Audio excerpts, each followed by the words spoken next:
Hello everyone, this is Programming Kiddo channel and I am Nandini. So last video la namba variables na enna and அதோட சில examples பார்த்தோம். So இந்த வீடியோலையும் further examples பார்க்க போறோம்.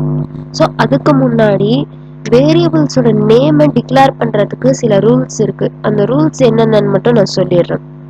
First, variable name வந்து எப்பயுமே ஸ்டார்டிங் ஆல்பபெட்டா இருக்கணும். ஆல்பபெட் வந்து கீவேர்ட்ஸா இருக்கக்கூடாது. கீவேர்ட்ஸுங்கிறது ஸ்பெஷல் வேர்ட்ஸ், அதுக்கு வந்து ஒரு தனி மீனிங் இருக்கு. அதனால வேரியபிள்ஸ் நேம் வந்து கீவேர்ட்ஸா இருக்கக்கூடாது. அண்ட் அதுல ஸ்பெஷல் கேரக்டர்ஸ் இருக்கக்கூடாது. ஸ்பெஷல் கேரக்டர்ஸ்னா அண்ட், டாலர் சிம்பிள், இந்த கேரக்டர்ஸ்லாம் இருக்கக்கூடாது. அண்ட் அது ஸ்டார்டிங் வந்து நம்பர்ஸா இருக்கக்கூடாது, ஆல்பபெட்ஸா மட்டும்தான் இருக்கணும். ஸோ நம்ம ப்ரோக்ராம் பார்க்கலாம். ஸோ எப்பயும் போல ப்ரோக்ராமுக்கு தேவையான காமனான லைன்ஸ் ரெண்டும் எழுதியாச்சு. கிளாஸோட நேம் அண்ட் மெயின் ஃபங்க்ஷனை வந்து டிக்ளேர் பண்ணியாச்சு. ஸோ இப்போ நம்ம ப்ரோக்ராம் டைப் பண்ணலாம். int a equal to 10, float b equal to a அப்படின்னு நான் கொடுத்துட்டேன். ஸோ இப்போ பேசிக்காக நான் என்ன கொடுத்துருக்கேன் அப்படின்னா, இன்டோட ஏங்கிற வேரியபிளுக்கு வந்து 10ங்கிற ஒரு இன்டிஜர் வேல்யூவை நான் அசைன் பண்ணியிருக்கேன். அப்புறம் ஃப்ளோட் அப்படின்னு என்னன்னா, அது வந்து டெசிமல் வேல்யூஸோட வரும். இப்போ 10.0, 10.11 அந்த மாதிரி வந்து ஒரு டெசிமல் வேல்யூவோட வர்றது தான் ஃப்ளோட். இப்போ நான் அது பிங்கிற ஒரு வேரியபிளை டிக்ளேர் பண்ணிட்டு அதோட வேல்யூவை என்ன அசைன் பண்ணியிருக்கேன்னா ஏன்னு அசைன் பண்ணியிருக்கேன். ஸோ பேசிக்காக நான் 10 தான் ஃப்ளோட்டுக்கு அசைன் பண்ணியிருக்கேன். ஸோ இதை ரன் பண்ணி பார்த்தா என்ன அவுட்புட் வருதுன்னு பார்க்கலாம்.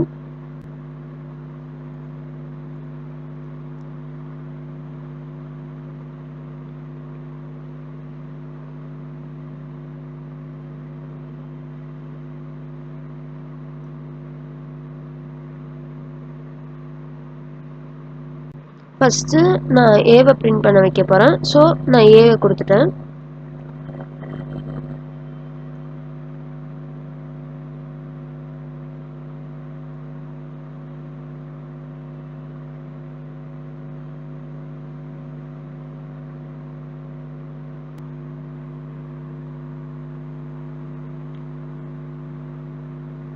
நான் பிக்கு கொடுத்துட்டேன். ஸோ இதை ரன் பண்ணி பார்த்து என்ன அவுட்புட் வருதுன்னு பார்க்கலாம். நான் ப்ரோக்ராமை ஃபர்ஸ்ட் சேவ் பண்ணிக்கிறேன். இப்போ ரன் கொடுக்குறேன்.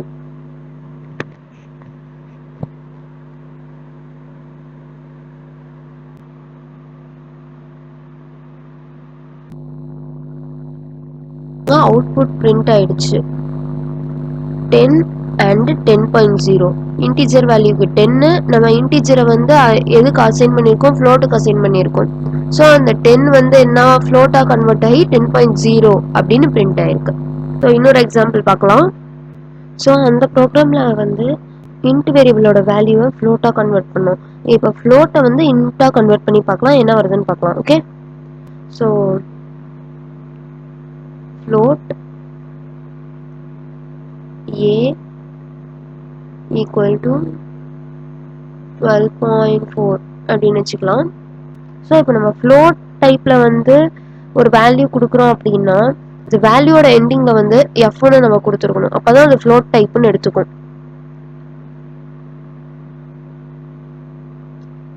Next int b equal to a. So print பண்றதுக்கு system dot out dot println a print பண்ண வைக்கிறேன். Next system dot out dot println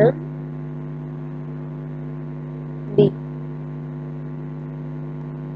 so இதை சேவ் பண்ணிட்டு இந்த டாட் வரும். சேவ் பண்ணிட்டு ரன் பண்ணுறேன். இப்போ இதில் கம்பைல் டைம் எரர் காமிக்கும். ஸோ இது ஏன் அப்படின்னா ஃப்ளோட் டைப்பை இன்ட்டாக மாற்ற முடியாது. அப்படி மாற்றும் போது நம்மளுக்கு டேட்டா லாஸ் ஆகும். ஸோ ஃப்ளோட் டைப்பை வந்து நம்மளால் இன்ட் டைப்பை டேரெக்டாக மாற்ற முடியாது. பட் ஒரு வேளை நம்ம மாற்றணும்னா இதில் ஒரு லைட் சின்ன சேஞ்ச் பண்ணால் போதும்.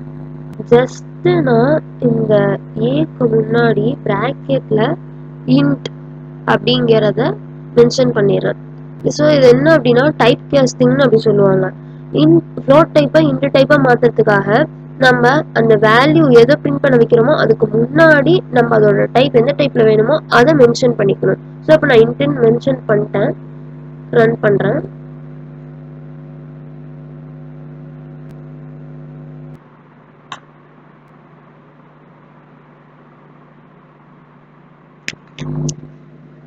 ஸோ இப்போ பார்த்தா 12.4 அப்படின்னு ஃப்ளோட்டோட வேல்யூவும் நம்ம அதை இன்டாக கன்வெர்ட் பண்ண உடனே 12ங்கிற வேல்யூவும் வந்துடுச்சு.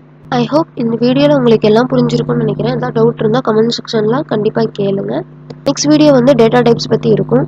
Until that, thank you, by.